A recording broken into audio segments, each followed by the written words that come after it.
आज के वीडियो में जानेंगे कि कैसे एक बेहद छोटी सी चीज़, एक सेमीकंडक्टर चिप जो दिखाई तो नहीं देती लेकिन आज हमारी पूरी दुनिया की राजनीति, अर्थव्यवस्था और सुरक्षा का सबसे बड़ा हथियार बन चुकी है। कैसे इस चिप के इर्द गिर्द दुनिया की सबसे बड़ी ताकतों अमेरिका, चीन, ताइवान, जापान, दक्षिण कोरिया के बीच एक ऐसी जंग छिड़ चुकी है जो शायद भविष्य में दुनिया का पावर बैलेंस तक बदल सकती है।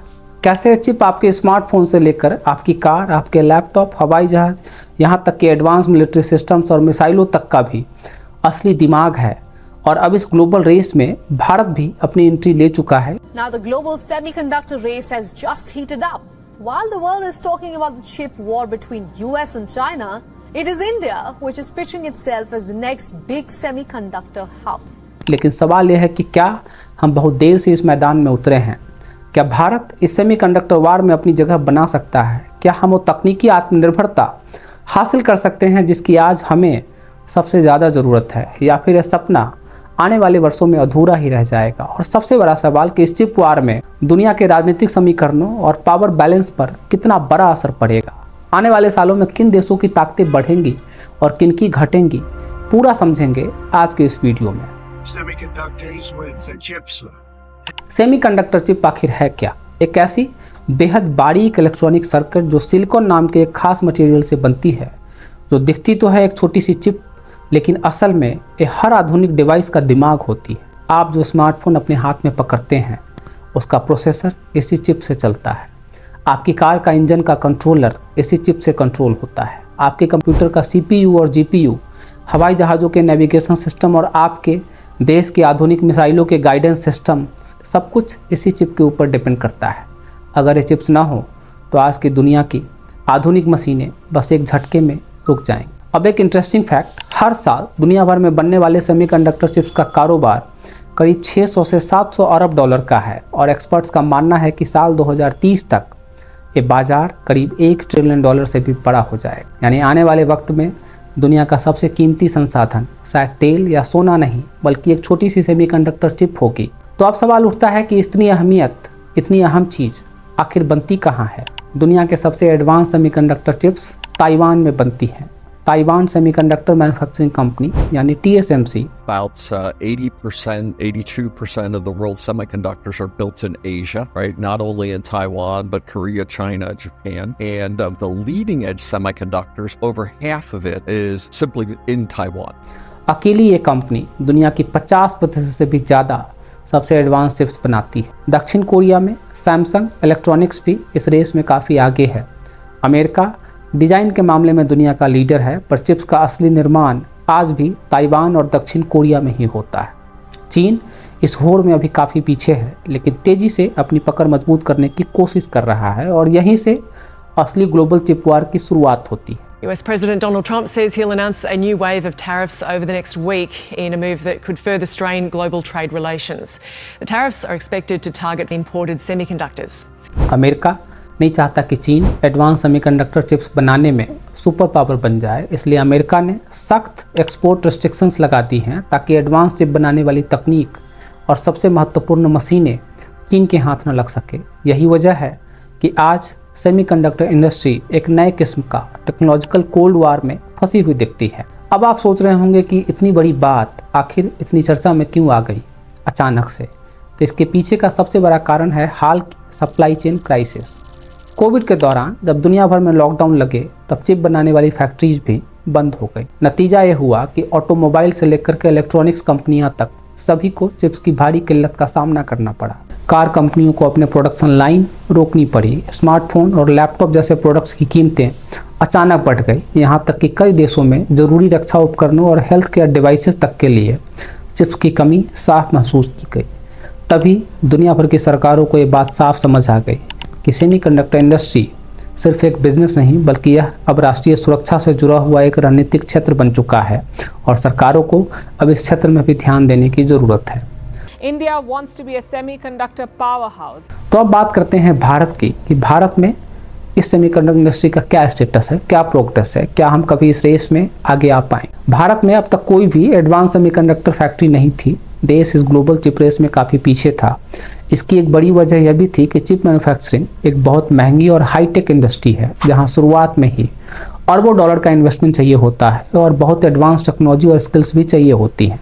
भारत में अभी तक इस सेक्टर को उतनी बड़ी प्रायोरिटीज़ के तौर पर नहीं देखा गया था, लेकिन पिछले 3-4 सालों में इसमें बड़ा बदलाव आया जब भारत सरकार ने सेमीकंडक्टर मैन्युफैक्चरिंग को नेशनल प्रायोरिटी के तौर पर लिया है। क्योंकि अब ये साफ हो गया है कि अगर देश को टेक्नोलॉजी के मामले में आत्मनिर्भर बनना है तो सेमीकंडक्टर इंडस्ट्री में भी अपनी पकड़ मजबूत बनानी ही होगी। और इसी सोच के साथ 2021 में भारत सरकार ने सेमीकॉन इंडिया प्रोग्राम लॉन्च किया। इस प्रोग्राम के तहत करीब 76,000 करोड़ रुपए यानी कि लगभग 10 बिलियन डॉलर का बड़ा इन्वेस्टमेंट प्लान किया गया है। इसका मकसद सिर्फ कुछ फैक्ट्रीज लगाना नहीं बल्कि एक पूरा का पूरा सेमीकंडक्टर इकोसिस्टम खड़ा करना, चिप डिजाइन से लेकर मैन्युफैक्चरिंग, असेंबलिंग, टेस्टिंग, पैकेजिंग और सप्लाई चेन तक हर जरूरी स्टेप इंडिया के अंदर ही तैयार हो सके, ताकि इंडिया सिर्फ दुनिया के सप्लाई चेन में एक छोटा प्लेयर न रहे बल्कि एक स्ट्रॉन्ग और आत्मनिर्भर चिप हब बन सके। अब समझते हैं कि भारत में किन किन बड़े प्रोजेक्ट की शुरुआत हो चुकी है। सबसे पहले नाम आता है वेदांता फॉक्सकॉन प्रोजेक्ट का। All right, the big story this evening in a move that is being seen as a setback to India's chip manufacturing plan. Foxconn has backtracked from its joint venture with Vedanta to make semiconductors in India. Gujarat में करीब 20 billion dollar के बड़े investment के साथ 28 nanometre chip factory लगाने का plan तैयार किया गया है। ये भारत में बनने वाली पहली बड़ी चिप मैन्युफैक्चरिंग फैसिलिटीज में से एक हो सकती है। इसके अलावा अमेरिका की बड़ी टेक कंपनी माइक्रोन भी इंडिया में बड़ा इन्वेस्टमेंट कर रही है। गुजरात में ही माइक्रोन ने करीब 2.75 बिलियन अमेरिकन डॉलर के इन्वेस्टमेंट के साथ एक एडवांस चिप असेंबलिंग और टेस्टिंग प्लांट बनाना शुरू किया है। इस प्लांट से इंडिया को हाई क्वालिटी चिप पैकेजिंग में भी एक नई पहचान मिल सकेगी।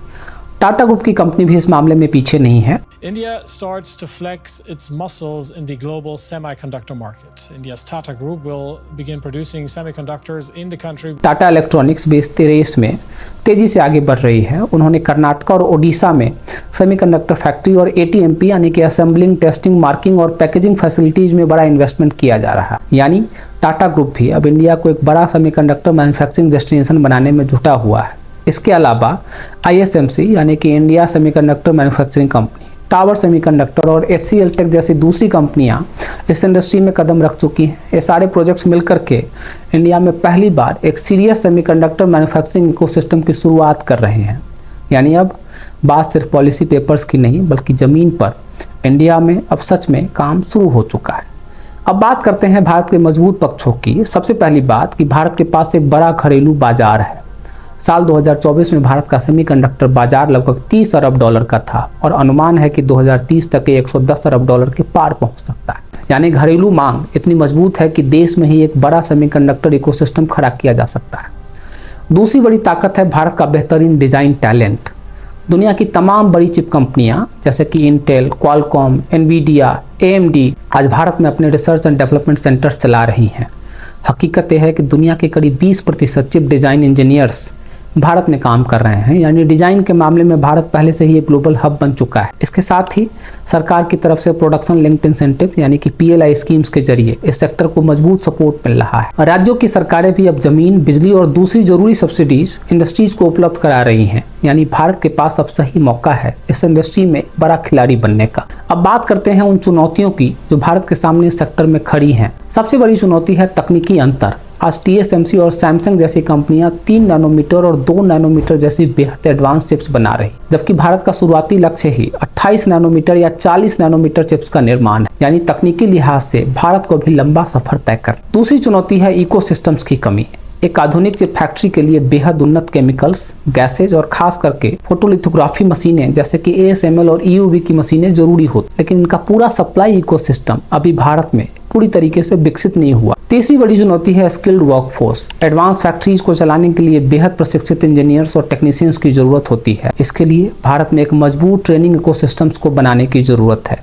चौथी और बहुत अहम चुनौती है global competition. America, European union, Japan सभी देश अपने अपने चिप सब्सिडीज प्रोग्राम्स में अब अरबों डॉलर का निवेश कर रहे हैं। यानी कि एक ऐसी दौर है जिसमें बाकी खिलाड़ी पहले से ही काफ़ी आगे निकल चुके हैं। भारत को अब न सिर्फ तेजी से दौड़ना होगा बल्कि स्मार्ट रणनीति भी अपनानी होगी। तो अब सवाल उठता है कि भारत को यह करना ही क्यों चाहिए, क्योंकि अगर कल चीन ताइवान पर हमला कर दे तो ग्लोबल चिप सप्लाई एक झटके में पूरी तरीके से ठप हो सकती है और भारत जैसी बड़ी इकोनॉमी के लिए उस स्थिति में सेल्फ रिलायंस कोई विकल्प नहीं बल्कि एक मजबूरी बन जाए। दूसरी बड़ी वजह है कि डिफेंस और सिक्योरिटी, आज के रडार, लड़ाकू विमान, एडवांस मिसाइलें, सभी कुछ चिप ड्रिवन टेक्नोलॉजी पर पूरी तरीके से डिपेंड करते हैं और ऐसे में इस सेक्टर में बाहरी डिपेंडेंसी किसी भी देश के लिए बड़ा रिस्क बन सकती है। तीसरा बड़ा कारण है इकोनॉमिक ग्रोथ और रोजगार। India is all set to become a global semiconductor manufacturing hub with an expected 1 million jobs to be created in the sector by 2026. Semiconductor industry में हाईटेक जॉब्स पैदा होती हैं।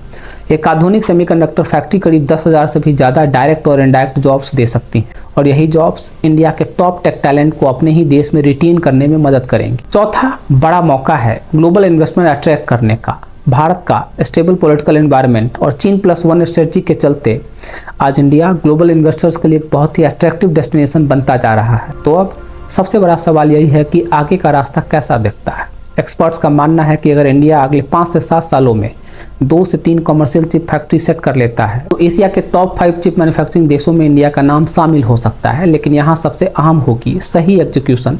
पॉलिसीज को लॉन्ग टर्म और stable रखना होगा। Land, power, water जैसे basic infrastructure facilities को पूरी तरीके से तैयार रखना होगा और सबसे जरूरी कि global partnerships America, Japan, Europe और ताइवान के साथ इन पार्टनरशिप्स को और गहरा और मजबूत बनाना हो। तो सवाल आज भी वही का वही है कि क्या भारत इस सेमीकंडक्टर वार में वाकई अपनी पकड़ मजबूत बना सकता है? क्या हम इस ग्लोबल रेस में टेक सेल्फ रिलायंस हासिल कर पाएंगे या फिर हम इस रेस में पीछे छूट जाएंगे?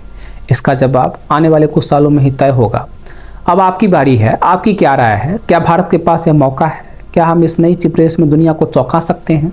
अपने विचार जो भी हो कमेंट में जरूर लिखें नीचे।